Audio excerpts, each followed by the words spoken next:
I thought that this class a year ago was supposed to be the saving grace, Ryan. I heard, hold on to your 2021 picks. Hold on to your hats. It's going to be incredible.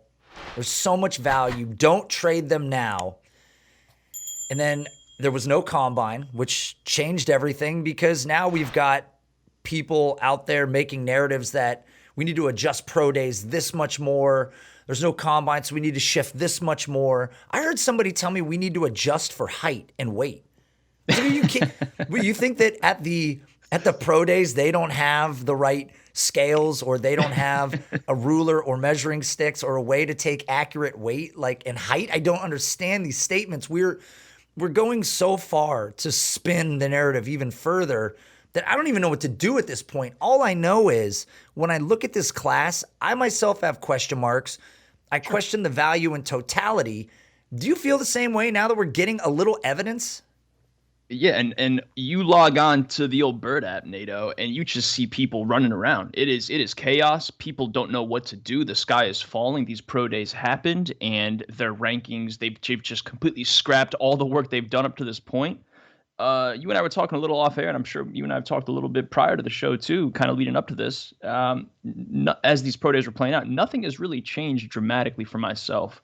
And what's nice for those that are kind of in the same boat as me, that are, I won't say level-headed, because there are some things that are changing. And I am kind of concerned, as you said, about some players and the way some things played out. But there's going to be a ton of value for us to just scarf up now, because people are, again, just completely going back to the drawing board for whatever reason. To me, the quarterbacks remain unchanged. The tight ends, Kyle Pitts has anchored this class from the jump. I do wish guys like Brevin Jordan tested better, sure.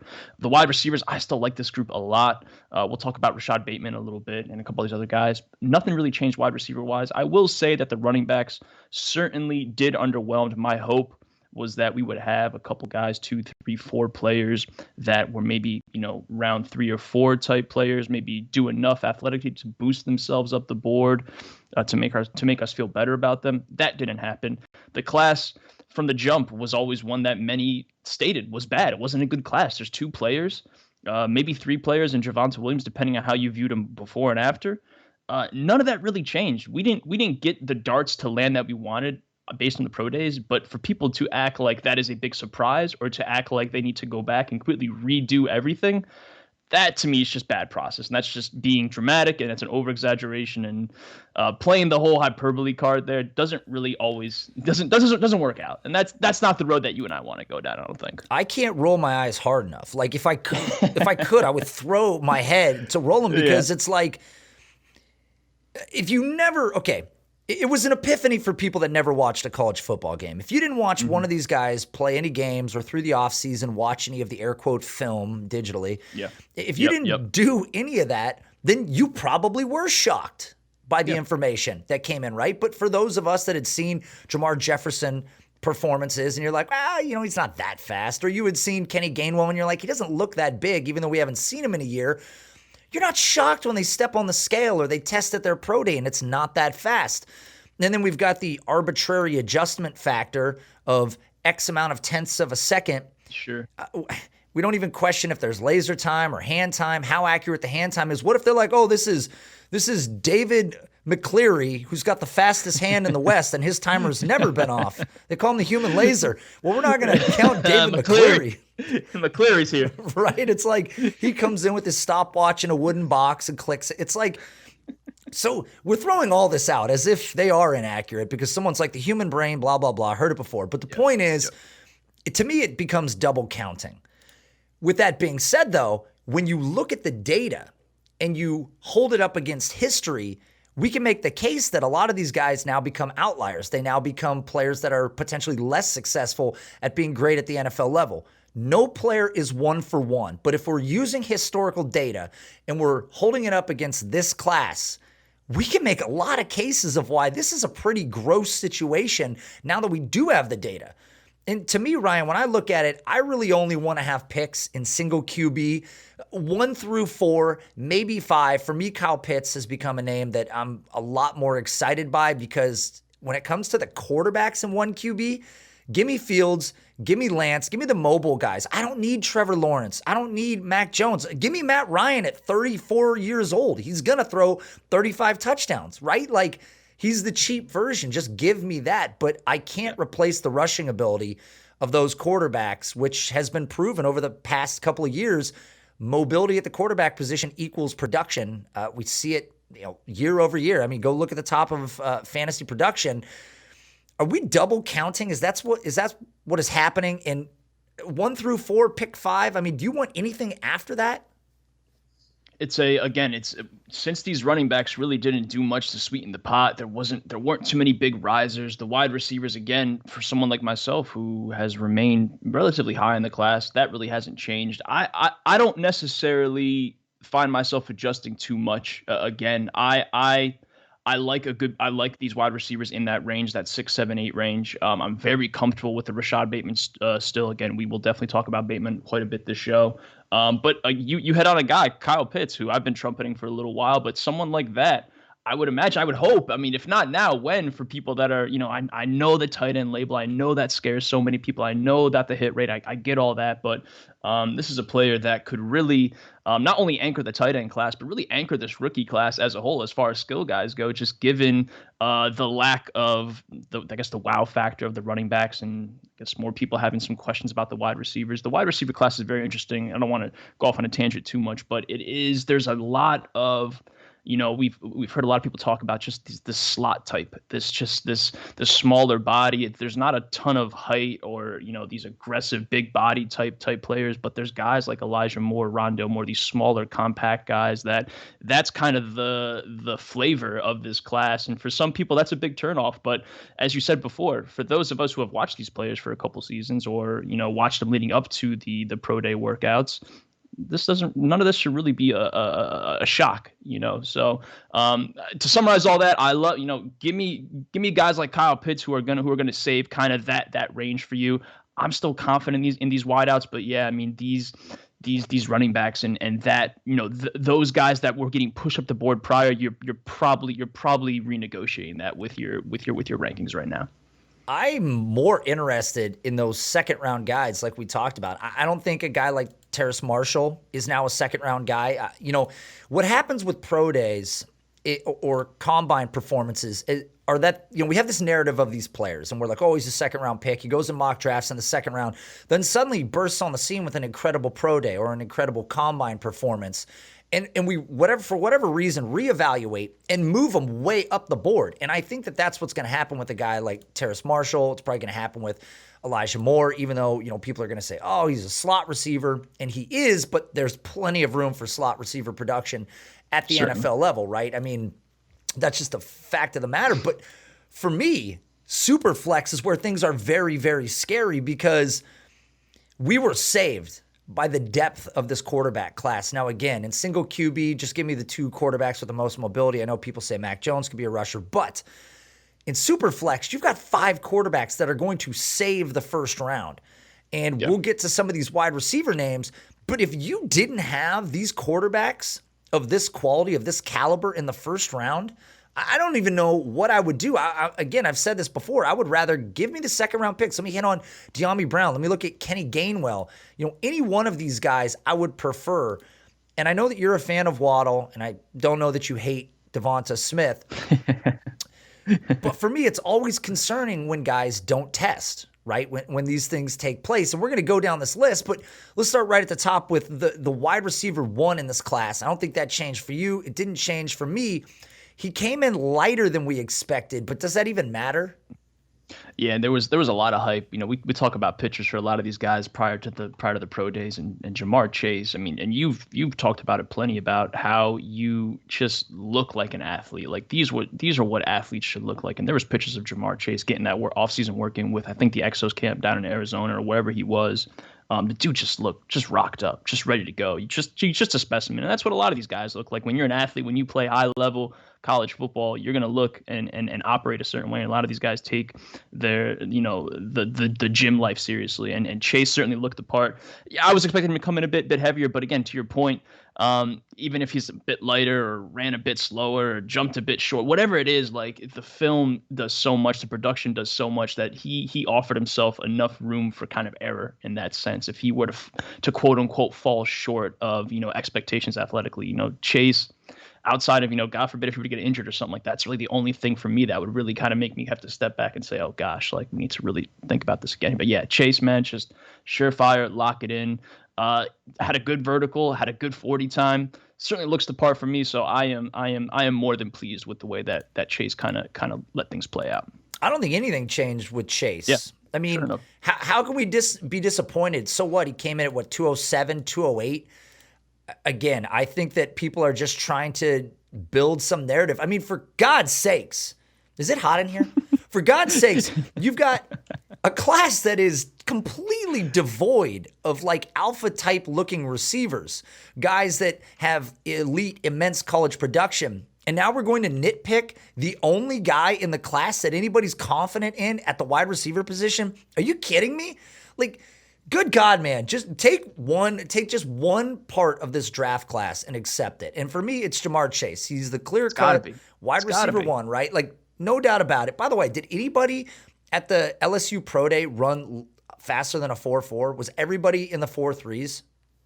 And that was also one of the stories leading up to a lot of these pro days, and where a lot of people, I do understand to an extent where people are kind of second guessing these pro days, because if you logged on Twitter, if you went to any media outlet, any ESPN, any website you go to, it seemed like every single player was running 4.3 or less. I remember I think it was at the Kentucky pro day, they had like linebackers and corners, everyone was running 4.28, it felt like, which, at that point, when that's happening across college campuses across America, at that point, you're just like, man, this doesn't feel normal. So to an extent, I understand what people kind of have to double back and take a step back and say, this doesn't feel right. But yeah, I agree with you. I saw a ton of 4.3s, and I don't think I've seen that many 4.3s ever.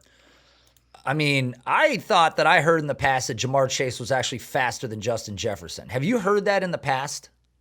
I don't know that I've seen that, but after what I don't know if I've seen that or heard that, but after what Justin Jefferson did at his pro day last year, opening eyes, I figured that we were going to get someone like a Terrace Marshall who more or less did the same. That a lot of these guys, again, for those that play in these Debbie type leagues, we follow these kids out of high school, so we have the opening test numbers for the most part. So we have a good idea of who's athletic and who's not. And the thought is that when these kids enter into these top tier Division I programs, and they are blessed with these high level training programs, these weight rooms and these strength and conditioning programs, that as they get older, as their bodies advance, coupled with the training, they are going to get bigger, stronger, faster. So guys like Terrace Marshall or what Justin Jefferson did last year, none of that should really truly be a surprise given the programs that they are kind of sitting in and how they're training.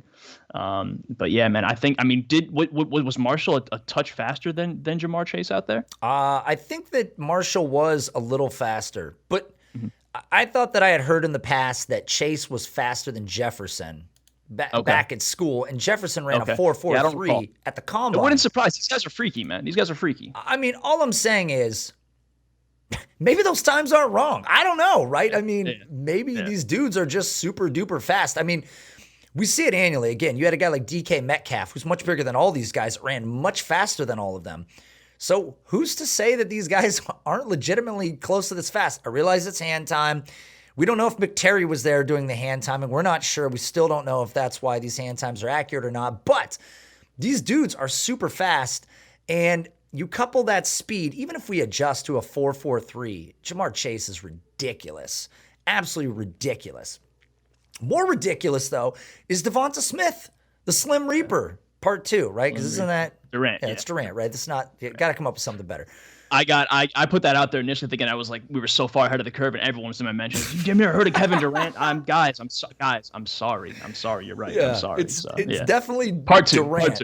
But at least in Durant's sport, being slender like that's not a negative. The dude can jump over everybody and bomb from anywhere. But Devonta Smith wouldn't do the one thing that everybody wanted. We didn't care if he did a bench because probably can't put up 225. I didn't even care if he ran, because I didn't think he was faster than Waddle. I just wanted him to stand on a scale, and all we got from him was him telling everybody, hey, I'm 170. He told people he's 170. What the hell, man? Yeah. And that might be like, he might be saying that could be a generous number on his part too. He might be saying 170. It could be less than 170. Who knows? Ryan, men are historically generous with numbers. So and we know that the college websites, these players, they are very generous. They're adding 2 inches to the height. They're adding 15 pounds to the weight. But again, it goes back to what you were talking about earlier in double counting. For anyone that watched Devonta Smith play, looks at him as a player, as a prospect, everyone knows he's slight of frame. Everyone knows he's smaller. Certainly it would have, I imagine, done his stock some good, or maybe given you and I something else to talk about if he did bulk up and step on the scale. But then it goes back to you and I talking about what Travis Etienne did. He did bulk up, but that was like that was the wrong bulk up. He didn't look athletic versus can Devonta Smith, the question for me is like, can Devonta Smith even add to his frame? Is he truly maxed out? These are, again, LSU, Alabama. These are the programs. These are the top tier programs. If you can't manage to, gain 10 pounds of muscle or whatever it might be during your time at school, and Devonta Smith was a 4-year player, that leads me to believe that you are maxed out in that sense. So what you see is what you get. Certainly what we got was a very historic year with a lot of production, a lot of accolades. There's a lot of good that comes with that. But it goes back to the conversation at the next level. What does that frame really do for you? We are talking truly about an outlier in that sense. If he doesn't land among the Marvin Harrison of the world, we're talking about Paul Richardson or worse, which is, if your range of outcomes is you have to be a Hall of Famer to hit or nothing else, like that is a dice roll that you have to be very comfortable with. And I'm looking elsewhere, buddy. I'm looking elsewhere. And that's always been my story. And I know my boy Ray, our guy Ray, gets on me about that. I don't hate Smith. I just hate that kind of dice roll. Listen, I'm going to live and die by the statement. If your expectation of excelling necessarily makes you an outlier, that's a bad bet.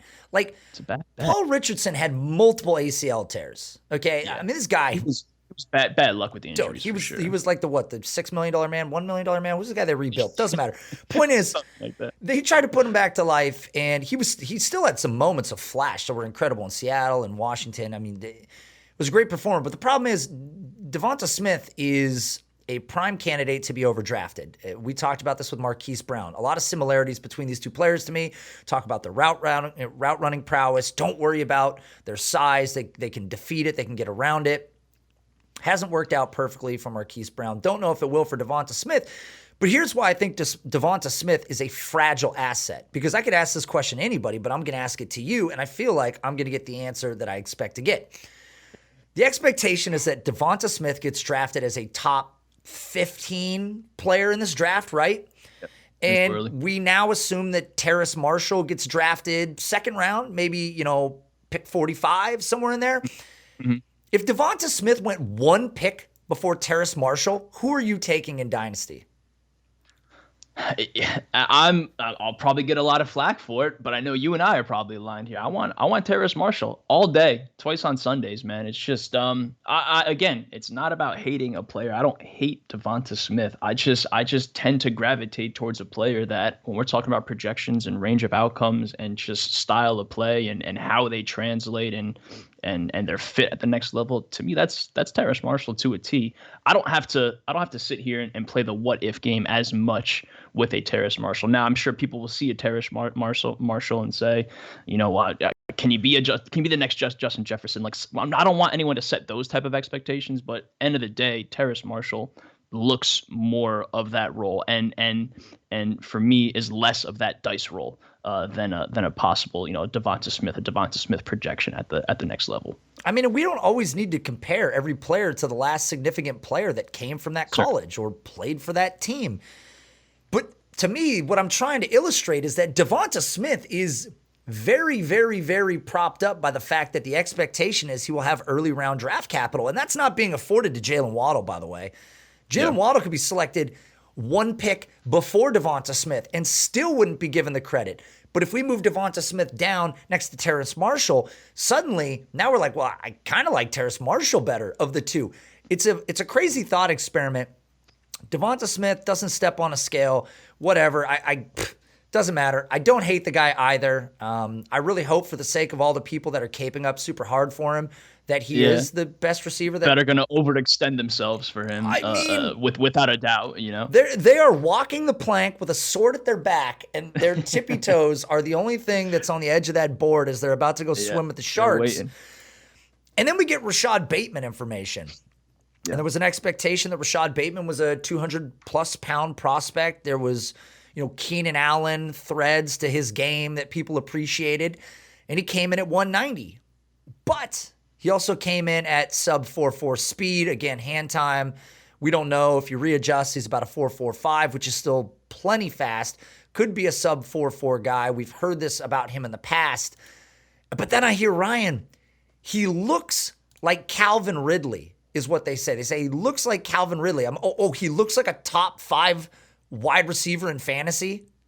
Yeah, that's a bad thing, right? And this goes back to what you and I were talking with Matt Kelly probably last offseason or a year and a half ago. I know Kelly wasn't really on board with Calvin Ridley, but the fact of the matter is I know the age kind of rubbed people the wrong way with Ridley. But if you're getting a Ridley-type player and at Rashad Bateman's age, Rashad Bateman's breakout age, that's a good player. Calvin Ridley last year, I'm looking at his efficiency over at playerprofile.com, number 7 in yards per route run. He was, what we got here? He was number 1 in unrealized air yards, number 1 in completed air yards. This guy just does everything you want in a wide receiver and is ascending right now. So if I can get a Calvin Ridley type player, shouldn't be used as a slanderous statement. That is a compliment to a pretty high degree. If Rashad Bateman gets drafted and lands in a spot as favorable as an Atlanta type passing offense, I mean, the fireworks can be there early for Bateman given his build. I know it isn't that 6'2", 220 that a lot of us want, but at the end of the day is that you've seen him operate efficiently. The production was there. The early breakout age again. I mean, the boxes remain checked for me with Rashad Bateman at the end of the day. And we heard some rumors that Bateman's weight was down due to COVID, I believe, was part of the story, right? Because I believe his school website said he was 210. Most people expected him to be, 205 or more. And he came in at 190. So I believe, different from Devonta Smith, that this is a player whose frame has probably carried more weight than this in the past. Again, Devonta Smith, like Bateman in a way, came off of a full year of playing. So gaining weight during the season is very difficult. I mean, that is a tough thing to do. So that's at least in his favor. But at least Bateman got weighed, for God's sakes. Right? At least he stepped on a scale for you. Yeah, he took those 2 big 1.5-inch steps and stood on the scale, and we got some information about him. And I still like Bateman a lot. I think that he's probably the guy that we've continued to say is the safest receiver in this class, and I think his needle moved the least. The fact that he's 190, I really don't care. The fact that people are bringing up Calvin Ridley is the stupidest thing I've ever heard. I don't understand that. Yeah, I mean, how is that used as an insult at this point? It doesn't make sense to me. We got people that think that Devonta Smith, who's claiming verbally to be 170, is a safe elite prospect. And then Rashad Bateman, who's faster, taller, heavier, incredibly nuanced in his own right, is getting knocked for being 190. What do you guys want? Like, what do you want? Is it hot in here? What do you guys want? I just don't understand. Like, where's the line? We talk about using this anecdotal data. You want everybody at the combine. You want them to jump in the same footed area. You want them to run on the same turf. You want the same lasers. You want the same crew all around them. You want that consistency. But then when people use their opinions on this stuff, there is no consistency. There is no baseline. Nothing is the same. It's like, who do you like? Who don't you like? It's all narratives. It drives me absolutely insane. But again, it illustrates the fact that I don't trust this class at all. I don't trust anybody. I don't even trust my own dad. So I don't trust this class whatsoever, Ryan. And really that's going to be the narrative leading up to the draft, is that this class, as you led in with it was propped up for so long that 2021 was, we needed to be accumulating these picks and get ready to spend these picks because the class is going to afford us so many high high profile players, and in reality that a lot of these guys just didn't really help themselves for whatever the reason. The lack of college football, the COVID year, the different pro days. There's a lot of variables that go into this stuff here, but I think the class in of itself is probably simmering right now. A lot of people are certainly hopping off that bandwagon, and I wish more running backs did more for their case here. The wide receivers, man, I'm gonna try to remain as again as cool, calm, and collected as I can about them. I'm very happy with guys like Bateman for the reasons that we just outlined. Man, I was telling people before Dak Prescott signed a contract with Dallas, I was telling people, short of Jamar Chase, if I can get CeeDee Lamb with literally any other draft pick, I'm trading it. Like, I would take him over every other receiver in this class. Come to find out, that would have been an amazing trade if you could have pulled it off for people that watch CD sort of underperform a little bit towards the end of the year, lose his quarterback, question marks all around it. But people were like, nah, I'm going to sit back. Nah, I want Devonta Smith. No, I want Rondale Moore. Rondale Moore, true freshman production, ultra dynamic, super strong, 5'7". Is that real, Ryan? Is that true? This is our worst fears confirmed, Nate. We've gone on record multiple times, and a lot of it was just for sport at the time, and the other half of it was because I just really liked David Bell, who was Rondale Moore's counterpart at Purdue. But you and I joked about Rondale Moore's height all along. Is he gonna cross the 5'8" threshold or whatever that number is? And he did stand on the scale and got measured 5'7", 181, I believe here. 4.37 40-yard dash. Playerprofiler.com brings up a T.Y. Hilton comparison, NATO. And again, for Rondale Moore, you've seen him early on, the early production. He wasn't towering over anybody. Anyone that thought he was going to, measure in at 5'11", 6 foot, obviously had a warped perception from the beginning. But the fact of the matter is he is small. He is small. He was productive. But given how he measured, he is an outlier in his own right. We don't see too many players like that hit in a big notable way at the next level. So he's going to be someone that, despite the early production, despite the all-world athleticism or above average athleticism, he's going to have some warts to contend with as well, unfortunately. I don't even know what to say. I really don't. It's hot in here though, right? It got warm. Is it? It's so hot. It got warm. I gotta tell you, it's hot. So, yeah, Rondale Moore comes in shorter than we expected, which, I feel like we had been talking about how short he was going to be forever, and people were like, he'll be. We were joking about it. I was joking about it, but it came to fruition, dude, in the worst way possible. They're like, oh, he's going to be 5'9", so what? He'll be short. He'll be 5'9", he'll be short. No problem, guys. He's 5'7", Ryan, and then people were like, well, we need to adjust for pro day height. Pro day height. What does that mean, though? What else do that? Like you said, is the measuring tape not a standard? Is it just how does one adjust for height measurement? Softer concrete, Ryan, is what it is. They're sinking. I don't understand it myself. I think that you've got a lot of people with zero experience on the ground who don't understand things mechanically, don't understand things, theoretically, and they're just literally throwing shit against the wall and going, oh, throw it out because it was at a pro day and not at a whatever. And it's like, I can't even take it anymore. Look, the guy's 5'7", him being a success at the NFL level is an outlier. When your best comp historically, production-wise, is like Cole Beasley, that's a tough place to start. And I made the argument on the last Sonic Truth, at least in Rondale's case, we can make the argument that he's athletic, true freshman production, ultra dynamic. For all those reasons, I would bet on him being a success towards the outlier end of the spectrum versus Devonta Smith, right?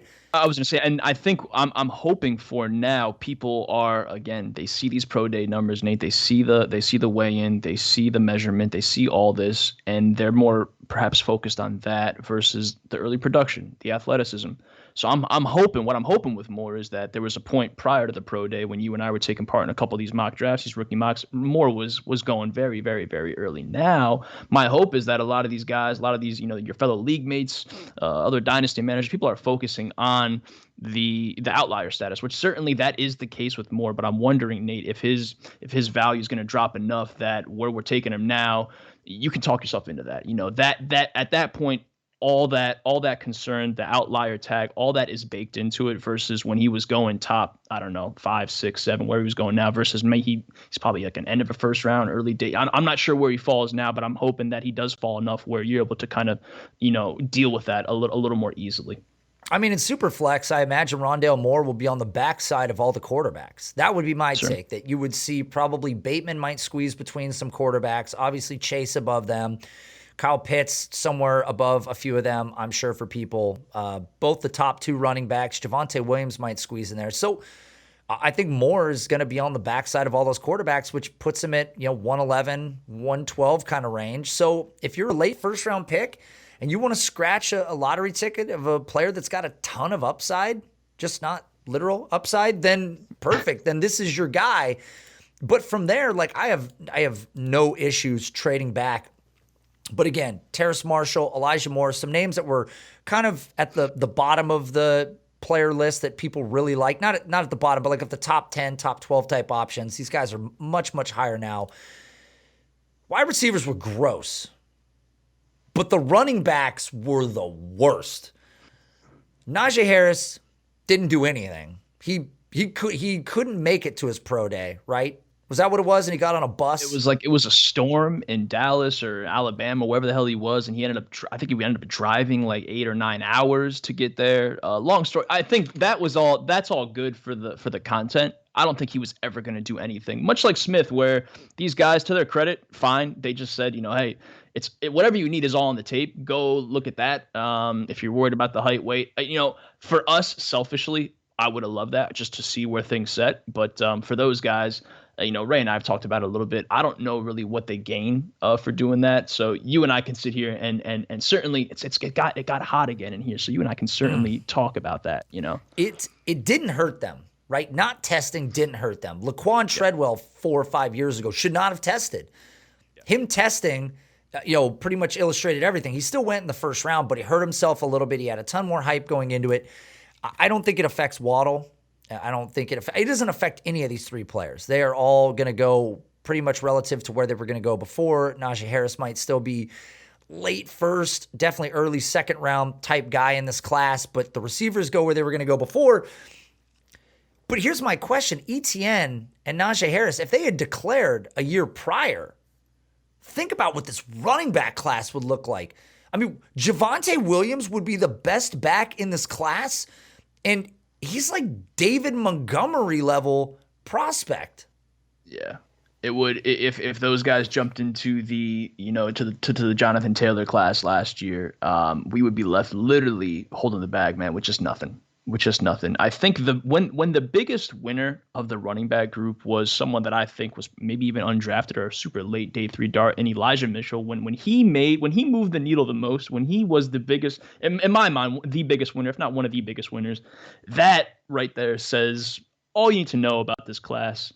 A lot of players had the opportunity. One would think, I was betting big on Michael Carter, was betting big on Javian Hawkins, betting big on these guys to really, jump from that third, fourth round range, to cement themselves there. But now we're talking about, round 5, 6, maybe undrafted type players. This class, it shouldn't shock anybody. Is what I'm going to keep saying. It shouldn't shock anybody. We knew the 2020 group was not great, but it even fell shorter of those expectations, which is really saying a lot.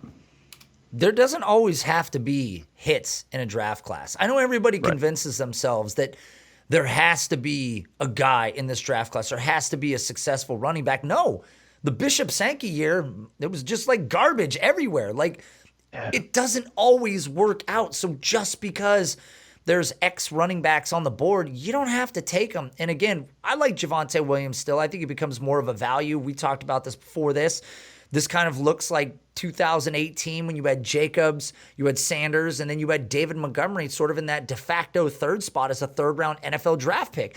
And I think that's what's going to happen here with Javonte Williams. He could go, late second round or something like that. But the reality is he's probably the third banana in this group of running backs, and he didn't test that well once again. And then even worse, Jamar Jefferson, ultra fart noise sound effect. If I can do in the armpit thing. Yeah. If I could do the armpit fart noise. Man, shout out our guy Cody Carpentier, man. He was going through it last night on Twitter, man, talking about I brought up in jest I brought up a Devin Singletary comparison because FB God over there at BDGE, Noah, the dude Noah is infamous for comparing players to Devin Singletary. So I had a little bit of a joke with him that Jefferson might be looking like Singletary. And Cody, I swear, has the Jamar Jefferson notifications on or something. The dude immediately, sting from the ceiling came down, into my mentions and told, hey Ryan, no one's talking about Jefferson being Devin Singletary. I said, Cody, man, I was kidding around, buddy, but the fact of the matter is, he didn't test well. He didn't test well. And that's okay, like you said. And that's okay. He didn't. It's like, listen, man, this happens. If he became a third-round pick, that's great. If he's the next James Robinson level, like forgotten about talent, he's not going undrafted. This class stinks. That's great. But we're again talking about outliers, right? Yeah. We're again back to the outlier talk, right? Listen, you can't lean into something so hard. Listen, my CEH stance has changed, everybody. You can't lean into something so hard and then get incredibly relative information and then go, I'm still going to lean in pretty goddamn hard. I'm still going to lean in as hard as I possibly can because you look at him and he was, 2020 was supposed to be a great season. He has production prior to this at Oregon State. Looked like he could be a prospect. Then we got the information. The NFL is not going to draft him in the first round. They're not going to draft him in the second round. Probably not going to draft him in the third round potentially. There's a chance. This is a very thin running back class. There's a chance. But he's got fourth round skill set, production, athleticism written all over him. And again, that's okay. But you don't need to lean into every possible prospect till the day you die. Yeah, and I could probably take some of that advice too, and I feel a little bit better about leaning into a guy like a Kyle Pitts, where I was admittedly overextending myself from the jump, but then there are some players here where, again, going back to our guy Cody, man, shout out Cody, love Cody, one of the hardest workers I know. Jefferson is his guy, you know what I mean? And at the end of the day, you've had the cape on so tightly, Nate. At some point you just can't take it off anymore. But with Jefferson, I do think it's funny that Jim Nagy over there at the Senior Bowl tweets out all the results for these players, and he's notorious for he'll put the little eye emoji right next to whenever someone has like an eye popping, the vertical was really good, so here's an eye emoji. Jamar Jefferson, bro, had 0 eye emojis next to his test result, and someone in Jim Nagy's mention says it's bad when Nagy has 0 eye emojis on there, man. We're talking about 206 pounds, a pedestrian 31-inch vertical, a 9.7 broad, 4.38 short shuttle, 7.38 3-cone. Again, like you said, that's like a fourth round type, I guess, ceiling at this point. I'm not really sure. You can't. I never felt good about any of the comparisons that are getting thrown out there. You and I talked about the Marshawn Lynch talk early on. I never saw that type of player, play style otherwise. Certainly had earlier production. You can hang your hat on that to an extent. But now, after these results come in, you have to loosen up the cape. You have to readjust. We're talking about readjusting with a lot of these players, and that's what you have to do, Jefferson especially. And that's kind of the running back class in a nutshell, right there. Is the Jamar Jefferson performance. It's just kind of these guys are what we all thought they were. No needles were moved or harmed during these pro day processes, Nate. I mean, I guess not.